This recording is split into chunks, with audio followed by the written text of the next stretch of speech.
नमस्कार, किसान समाचार में आपका स्वागत है। मैं हूं रेशमा आपके साथ। आइए नजर डालते हैं इस वक्त की हेडलाइंस पर। केंद्रीय मंत्रिमंडल ने बुधवार को प्रधानमंत्री गरीब कल्याण योजना स्कीम को 3 महीने और बढ़ाने का किया ऐलान।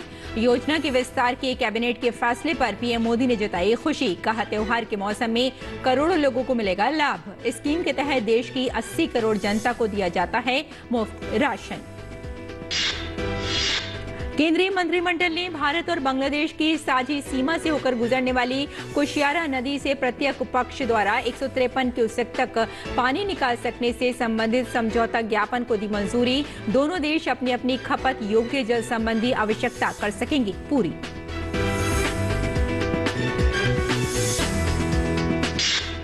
केंद्रीय कृषि मंत्री नरेंद्र सिंह तोमर ने इंडोनेशिया में G20 के विभिन्न सत्रों में भारत का रखा पक्ष। कहा, कृषि और खाद्य प्रणालियों के समक्ष स्थिरता संबंधी चुनौतियों से निपटने के लिए भारत तत्पर। सरकार ने की है कई पहल। छोटे और सीमांत किसानों के फायदे के लिए भारत सरकार कटिबद्ध।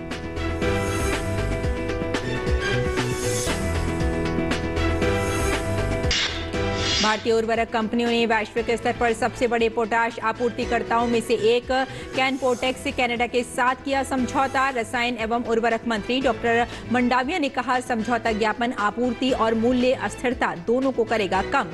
कैनपोटेक्स कनाडा 3 वर्षों के लिए सालाना 15 LMT पोटाश की करेगा आपूर्ति।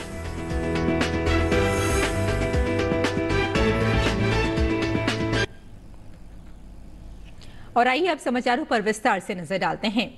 केंद्रीय मंत्रिमंडल ने बुधवार को प्रधानमंत्री गरीब कल्याण योजना स्कीम को 3 महीने और बढ़ाने का ऐलान किया। इस स्कीम के तहत देश की 80 करोड़ जनता को मुफ्त राशन दिया जाता है। बता दें कि ये योजना 30 सितंबर को खत्म होने वाली थी, लेकिन अब कैबिनेट ने इसे 3 महीने और यानी दिसंबर 2022 तक बढ़ा दिया है। इसकी जानकारी केंद्रीय मंत्री अनुराग ठाकुर ने दी। स्कीम में विस्तार के बाद इसमें आने वाली लागत 44,700 करोड़ रुपए आंकी गई है। अगले 3 महीने त्योहार के भरे होंगे। देश भर में नवरात्रि, दुर्गा पूजा, दशहरे से लेकर दिवाली हो, छठ पूजा हो, गुरुपुरब हो, क्रिसमस तक 3 महीने लगातार त्योहार ही रहते हैं। और इन 3 महीनों में जहां त्योहार होंगे तो हमारा भी प्रयास है कि लोगों के मन पे मुस्कुराहट भी हो, खुशियां भी हो। और आज के निर्णय भी माननीय प्रधानमंत्री नरेंद्र मोदी जी के नेतृत्व में जो मंत्रिमंडल की बैठक हुई उसी दिशा में है। पहला निर्णय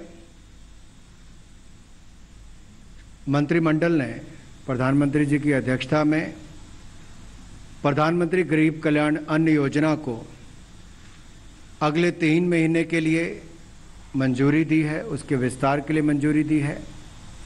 80 करोड़ से ज़्यादा लोगों को इसका लाभ मिलता है। साल 2020 के मार्च महीने में कोरोना काल के दौरान प्रधानमंत्री गरीब कल्याण योजना लॉन्च की गई थी। इसके तहत BPL कैटेगरी वाले परिवारों को मुफ्त राशन की सुविधा मिलती है। इसके तहत हर माह प्रत्येक व्यक्ति को 4 किलोग्राम गेहूं और 1 किलोग्राम चावल मुफ्त दिया जाता है।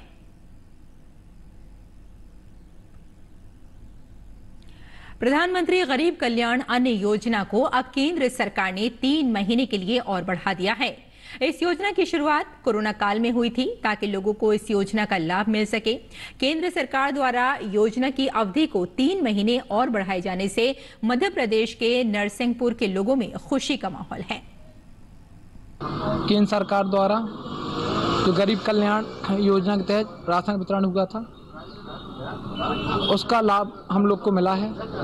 ऐसे अनेक लोगों को मिला है और ये जो योजना 3 महीने और बढ़ाई गई है, मेरा ही नहीं अनेक लाखों लोगों का इसमें फ़ायदा है और इसके लिए मैं केंद्र सरकार का तहे दिल से आभार व्यक्त करता हूँ। प्रधानमंत्री जी द्वारा जो गरीब कल्याण अन्न योजना, जिसके तहत गरीबों को राशन मुफ्त में उपलब्ध कराया जा रहा था कोविड के समय, और उसकी जो टाइम लाइन है उसको 3 महीने और बढ़ाया गया है, जिससे कि जो यहाँ जो गरीब लोग हैं वो अभी भी कहीं ना कहीं परेशान हैं। और जिस तरीके से जो 3 महीने और बढ़ाया गया है राशन को मुफ्त में, वो बहुत ही अच्छा कार्य है। इसके लिए मैं प्रधानमंत्री जी का धन्यवाद ज्ञापित करता हूँ। केंद्र सरकार ने जो 3 महीने के लिए राशन और बढ़ाया है, ये बहुत अच्छी पहल है इससे बहुत लोगों को फायदा मिलेगा। इसके लिए धन्यवाद। मुझे कोरोना काल से ही गरीब कल्याण योजना के तहत मुफ्त राशन दिया जा रहा था, जो कि 3 महीने के लिए और बढ़ा दिया गया है। तो इसके लिए मैं केंद्र सरकार का बहुत आभार प्रकट करना चाहती हूँ। प्रधानमंत्री गरीब कल्याण अन्न योजना को अब केंद्र सरकार ने 3 महीने के लिए और बढ़ाने को लेकर उत्तर प्रदेश के बाराबंकी जिले के लोगों में भी खुशी का माहौल है। इस योजना के लाभार्थी बड़ी संख्या में प्रधानमंत्री का आभार व्यक्त कर रहे हैं। सरकार ने कोरोना काल में 5-5 किलो गल्ला देके हम लोगों को बहुत बड़ी मदद की है, बहुत सहारा मिला है। अभी कैबिनेट की बैठक में 3 महीने के लिए सरकार हमारी फिर 5-5 किलो राशन देने का फैसला लिया है।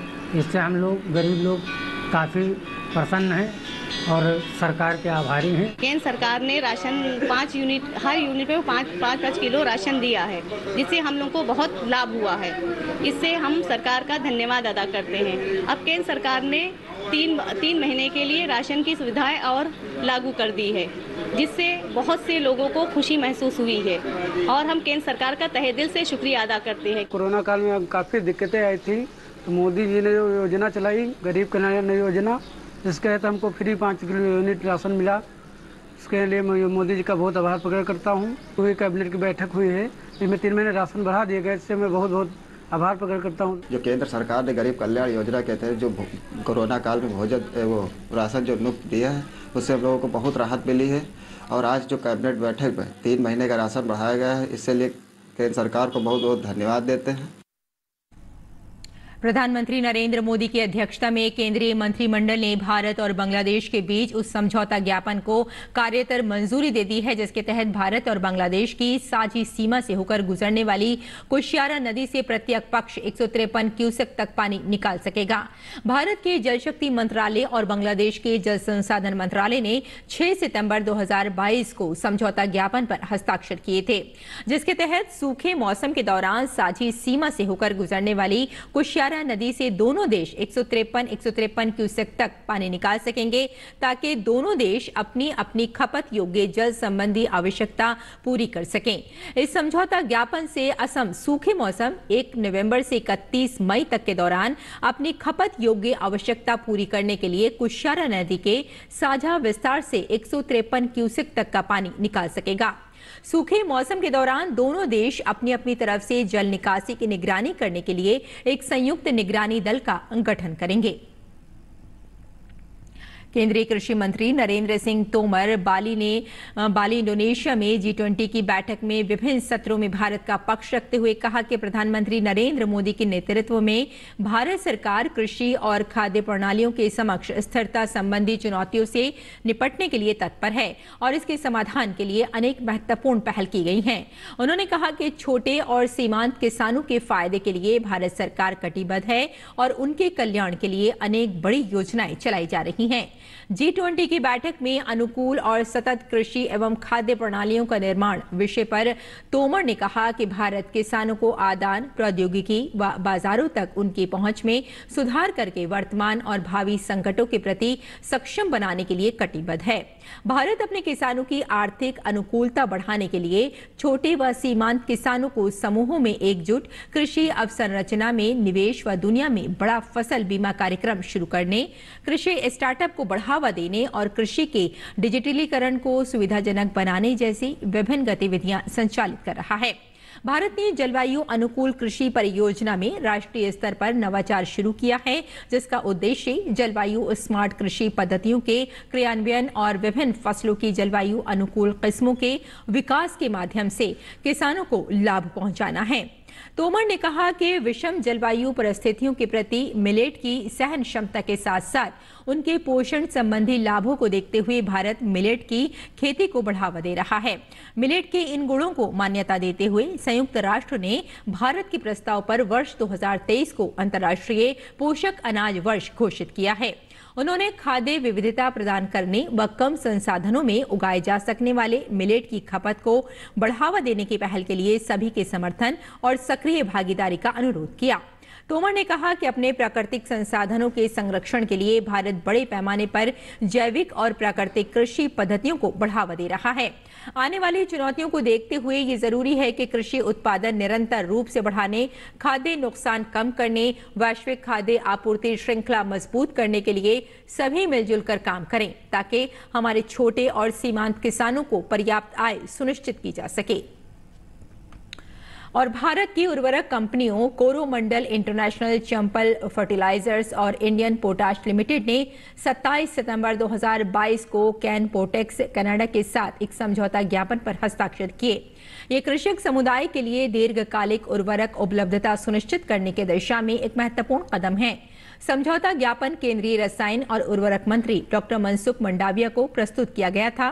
कैनपोटेक्स कनाडा विश्व स्तर पर पोटाश के सबसे बड़े आपूर्तिकर्ताओं में से एक है, जो सालाना लगभग 130 LMT उत्पाद का निर्यात करता है। केंद्रीय रसायन और उर्वरक मंत्री ने भारतीय किसानों को MOP यानी म्यूरेट ऑफ पोटाश की आपूर्ति के लिए कंपनियों के बीच दीर्घकालिक समझौतों पर हस्ताक्षर किए जाने की सराहना की। इसे एक नया कदम बताते हुए डॉक्टर मनसुख मंडाविया ने कहा कि समझौता ज्ञापन आपूर्ति और मूल्य अस्थिरता दोनों को कम करेगा और भारत को पोटाश उर्वरक की स्थिर दीर्घकालिक आपूर्ति सुनिश्चित करेगा। भारत सरकार संसाधन संपन्न देशों के साथ दीर्घकालिक साझेदारी के माध्यम से आपूर्ति संबंध स्थापित करने के लिए घरेलू उर्वरक उद्योग को प्रोत्साहित करती रही है।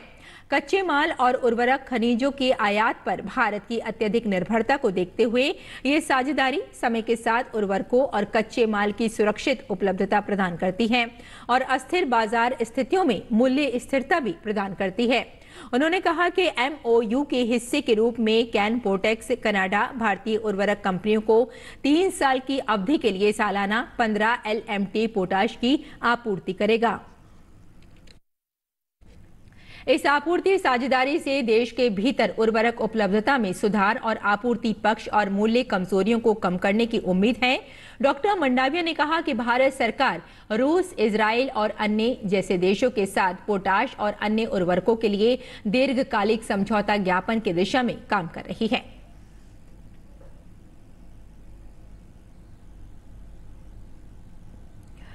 उत्तर प्रदेश मथुरा के नगर आयुक्त अनुयय झा ने कहा कि लंपी वायरस के लिए मथुरा वृंदावन नगर निगम ने अपनी गौ समाधि में 200 गौवंशों के लिए आइसोलेशन केंद्र बनाया है। पशु चिकित्सा अधिकारी गायों के उपचार करने में लगे हुए हैं। लंपी वायरस को लेकर हम बेहद गंभीर हैं। लंपी स्किन डिजीज की समस्या जो हमारे सामने है, इसके लिए मथुरा वृंदावन नगर निगम ने अपने गौ समाधि संत समाधि में 200 गौवंशों के लिए एक आइसोलेशन केंद्र बनाया है। वेटनरी ऑफिसर्स लगातार लगे हुए हैं उनको औषधि और उनका उपचार करने के लिए। और जहाँ से भी समस्या या कंप्लेंट आती है कि लंपी स्किन डिजीज से ग्रसित गौवंश नगर निगम में है, तो उनको हम लोग तत्काल ट्रांसपोर्ट करके अपने गौ समाधि संत समाधि के आइसोलेशन सेंटर पर ले आते हैं वृंदावन में। इसके अतिरिक्त समाज सेवी संस्थाओं द्वारा, साधु महंतों द्वारा भी आइसोलेशन केंद्र बनाए जा रहे हैं, जिसमें नगर निगम सहभागिता कर रहा है। सबसे रिसेंट अभी कुंभ मेला क्षेत्र में लगभग 2000 गौवंशों के लिए आइसोलेशन केंद्र समाज सेवी संस्थाओं एवं साधु संतों के माध्यम से बनाए जा रहे हैं, जिसमें नगर निगम पानी की व्यवस्था, लाइट की व्यवस्था इत्यादि कर रहा है, दवाई की व्यवस्था करने की को प्रयासरत है। और लंपी स्किन डिजीज़ को लेकर हम लोग बहुत ही गंभीर और संवेदनशील हैं। यदि कोई भी गौवंश ऐसा पाया जाता है जिसको लंपी स्किन डिजीज़ है, तो हम उसका तत्काल उपचार करेंगे और आशा करेंगे कि वो जल्द से जल्द स्वस्थ हो जाए।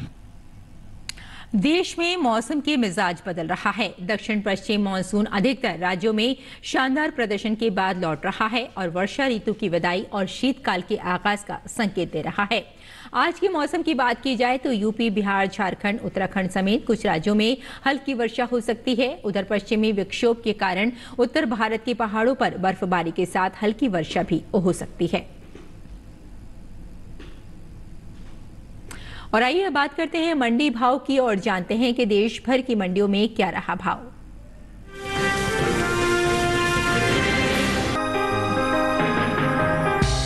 बुधवार को ज्यादातर कृषि उपज मंडियों में अरहर के सौदों में मिला जुला रुख देखने को मिला। एग्मार्क नेट पर गुजरात की जंबूसर मंडी में इसका कारोबार स्थिर भाव पर हुआ। यहां 27 और 28 सितंबर को अरहर के सौदे बिना किसी फेरबदल के 5,800 रुपए पर हुए।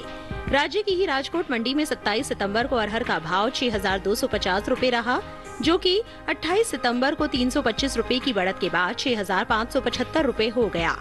जबकि उत्तर प्रदेश की मथुरा मंडी में 27 सितंबर को अरहर का भाव रहा 6,460 रुपए।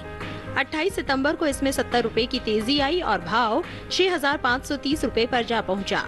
उत्तर प्रदेश की आगरा मंडी में 27 सितंबर को अरहर का भाव रहा 6,650 रुपए, जो कि 28 सितंबर को 10 रुपए टूटकर 6,640 रुपए पर आ गया। घरेलू स्तर पर इस साल खरीफ अरहर की पैदावार में कमी देखने को मिल सकती है।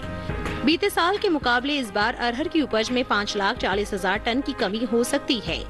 कृषि मंत्रालय की ओर से खरीफ फसलों के लिए जारी पहले अग्रिम अनुमान के मुताबिक देश में साल 2022-23 के दौरान खरीफ अरहर की उपज 38,90,000 टन हो सकती है, जबकि 2021-22 के दौरान इसकी पैदावार 44,30,000 टन रही थी।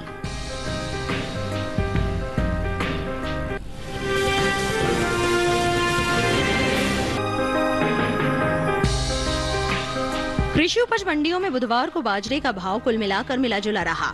एग्मार्क नेट के अनुसार उत्तर प्रदेश की डिबाई मंडी में इसके सौदे बढ़त के साथ हुए। यहाँ 27 सितंबर को बाजरे का भाव 1,820 रुपए रहा, जो कि 540 रुपए के उछाल के बाद 28 सितंबर को 2,360 रुपए हो गया। वहीं उत्तर प्रदेश की खैर मंडी में बाजरे के स्थिर भाव रहे। यहाँ दोनों दिन यानी 27 और 28 सितंबर को बाजरा 1,950 रुपए पर टिका रहा। गुजरात की जंबूसर मंडी में 22 सितंबर को बाजरे का भाव रहा 2,000 रुपए, जो कि 23 सितंबर को बिना किसी बदलाव के 2,000 रुपए पर ही टिका रहा। साथ ही राजस्थान की जयपुर मंडी में 27 सितंबर को बाजरे का भाव रहा 1,770 रुपए, जो कि 28 सितंबर को 130 रुपए टूटकर 1,640 रुपए हो गया। मोटे अनाज में शामिल बाजरे की बुआई बीते साल से आगे चल रही है। कृषि मंत्रालय की ओर से जारी ताज़ा आंकड़ों के मुताबिक चालू खरीफ सीजन में बाजरे की बुआई का क्षेत्रफल बीते साल के मुकाबले 7,18,000 हेक्टेयर ज्यादा है।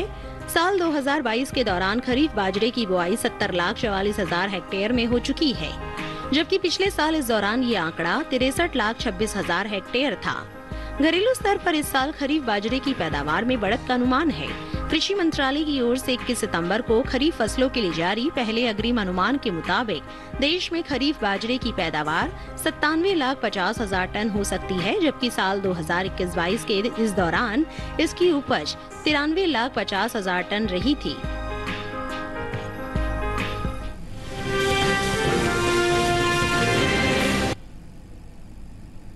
और आइए बात करते हैं मौसमी खेती की और जानते हैं कि किसान इस मौसम में कैसे रखें अपने खेतों का ध्यान।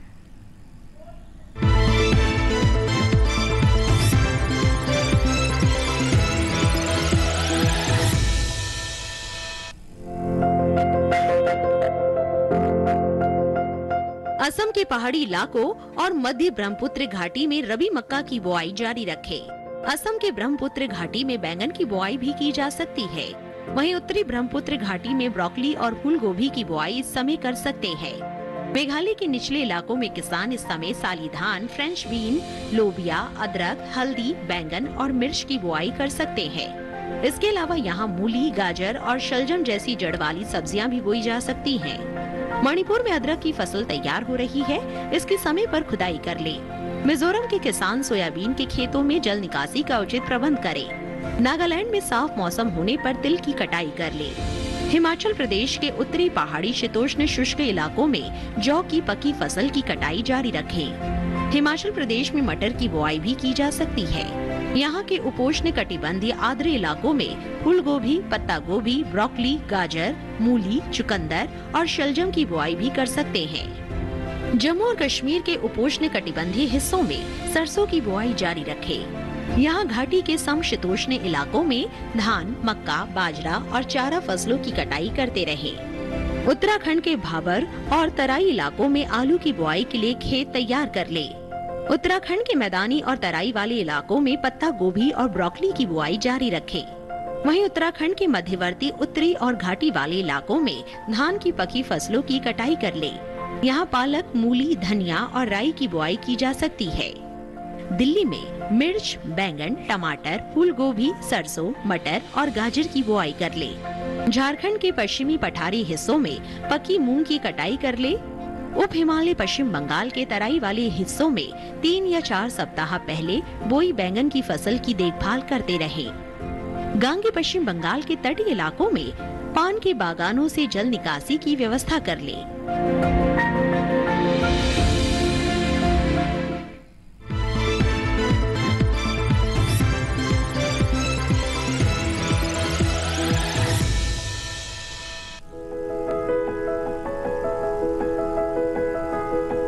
गाजर की खेती के लिए बलुई दोमट और दोमट मिट्टी सबसे अधिक ठीक रहती है। जिस खेत में आप गाजर बो रहे हो उसमें से पानी निकालने का पूरा प्रबंध होना चाहिए। मेड़ों पर फसल बोने से जल भराव का खतरा कम हो जाता है। 1 हेक्टेयर के लिए 5 से 6 किलो बीज पर्याप्त होते हैं। बोने से पहले खेत की मिट्टी को भुरभुरा बना ले। कतार से कतार के बीच की दूरी करीब 30 सेंटीमीटर होनी चाहिए। बोते समय 1 हेक्टेयर जमीन में 30 किलो नाइट्रोजन, 40 किलो फास्फोरस और इतनी ही मात्रा में पोटेशियम देनी चाहिए। बुआई के 25 से 30 दिन बाद 15 किलो नाइट्रोजन और दे दे और 45 से 50 दिन बाद भी 15 किलो नाइट्रोजन प्रति हेक्टेयर के हिसाब से दे दे। जब बीज उगाए तो 8 से 10 दिन के अंतराल पर सिंचाई करे। गाजर की फसल के साथ अनेक खरपतवार उगाते हैं जो भूमि से नमी और पोषक तत्व लेते हैं, जिसके कारण गाजर के पौधों का विकास और बढ़वार पर प्रतिकूल प्रभाव पड़ता है। इन्हें खेत से निकालना बहुत आवश्यक हो जाता है। निराई करते समय पंक्तियों से आवश्यक पौधे निकालकर मध्य की दूरी अधिक कर देनी चाहिए। साथ ही बढ़ी हुई जड़ों में हल्की निराई गुड़ाई करते रहना चाहिए। गाजर की फसल पर मुख्य रूप से छोटे छोटे कीड़े मकोड़ों का प्रकोप होता है। इसकी रोकथाम के लिए नीम का काढ़ा पंप की मदद से 10 से 15 दिन के अंतराल पर छिड़काव करें। गाजर की फसलों में आर्द्र गलन रोग के कारण बीज के अंकुरित होते ही पौधे संक्रमित हो जाते हैं, जिससे तने का निचला भाग जो भूमि की सतह से लगा रहता है सड़ जाता है। फलस्वरूप पौधे वहीं से टूटकर गिर जाते हैं। इस रोग की रोकथाम के लिए विशेषज्ञों की सलाह पर बीजोपचार कर ले। गाजर की जड़ों की खुदाई तभी करें जब वे पूरी तरह से विकसित हो जाएं। खेत में खुदाई के समय पर्याप्त नमी रखें। साथ ही फसलों को सुखाकर उचित स्थान पर भंडारित करें।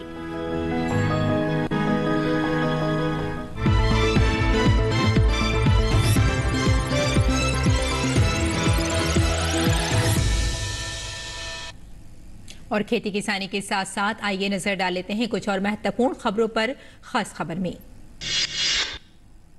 प्रधानमंत्री नरेंद्र मोदी गुजरात के 2 दिवसीय दौरे पर हैं। उनके सूरत पहुंचने पर भारी संख्या पर उपस्थित लोगों में उत्साह का माहौल देखा गया।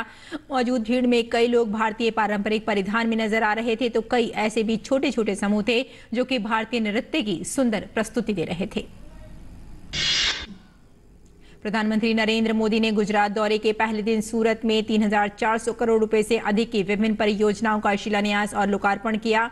सूरत में हीरा कारोबार के विकास में तेजी लाने की परियोजना ड्रीम सिटी के पहले चरण का उद्घाटन किया। केंद्र सरकार ने पॉपुलर फ्रंट ऑफ इंडिया यानी पीएफआई और उसके सहयोगी संगठनों को गैर कानूनी घोषित कर दिया है। केंद्र सरकार ने इन सभी पर 5 साल का प्रतिबंध लगाया है। केंद्र सरकार ने कहा कि पीएफआई कई आपराधिक आतंकी मामलों में शामिल रहा है। बुधवार को शहीद भगत सिंह की 115वीं जयंती पर केंद्रीय मंत्री निर्मला सीतारमण ने चंडीगढ़ हवाई अड्डे का नाम बदलकर शहीद भगत सिंह अंतर्राष्ट्रीय एयरपोर्ट किया। आज से इसे शहीद भगत सिंह इंटरनेशनल एयरपोर्ट के नाम से जाना जाएगा। भारत रत्न और दिग्गज गायिका लता मंगेशकर की जयंती पर बुधवार को अयोध्या में उत्तर प्रदेश के मुख्यमंत्री योगी आदित्यनाथ ने लता मंगेशकर चौक का लोकार्पण किया गया। इस मौके पर केंद्रीय संस्कृति मंत्री जी किशन रेड्डी भी मौजूद रहे। रक्षा मंत्री राजनाथ सिंह ने बुधवार को असम के तिनसुकिया जिले के दिनजान में देश की सबसे पूर्वी सैन्य संरचना का दौरा किया और इसकी परिचालन तैयारियों की समीक्षा की। इस दौरान उनके साथ सेना प्रमुख जनरल मनोज पांडे भी मौजूद रहे। मुलाकात के दौरान भारतीय सेना के जवानों ने संदेश आते हैं गाना गाया। हिमाचल प्रदेश में होने वाले विधानसभा चुनाव से पहले कांग्रेस को जबरदस्त झटका लगा है। कांग्रेस के दिग्गज नेता हर्ष महाजन ने पार्टी के साथ अपना 45 साल पुराना रिश्ता तोड़कर भारतीय जनता पार्टी का दामन थाम लिया है। उड़ीसा के बालेश्वर में एक झींगा मछली प्लांट में बुधवार शाम अमोनिया गैस लीक हो गई। इसके चलते यहां काम करने वाले 28 लोग बीमार पड़ गए। बीमार हुए सभी मजदूरों को सांस लेने में दिक्कत होने पर जिला अस्पताल में भर्ती कराया गया है। बीमार पड़ने वालों में ज्यादातर महिलाएं हैं। कोविड महामारी के खिलाफ सबसे प्रभावी हथियार के रूप में शुरू किए गए टीकाकरण अभियान के तहत देश में अब तक 218.17 करोड़ से अधिक टीकों की खुराक दी जा चुकी है। टीकाकरण अभियान देश में लोगों की कोविड से सुरक्षा का एक महत्वपूर्ण माध्यम है और इसकी उच्च स्तर पर लगातार समीक्षा और निगरानी की जा रही है। तो किसान समाचार में फिलहाल इतना ही। अनुमति दें। नमस्कार।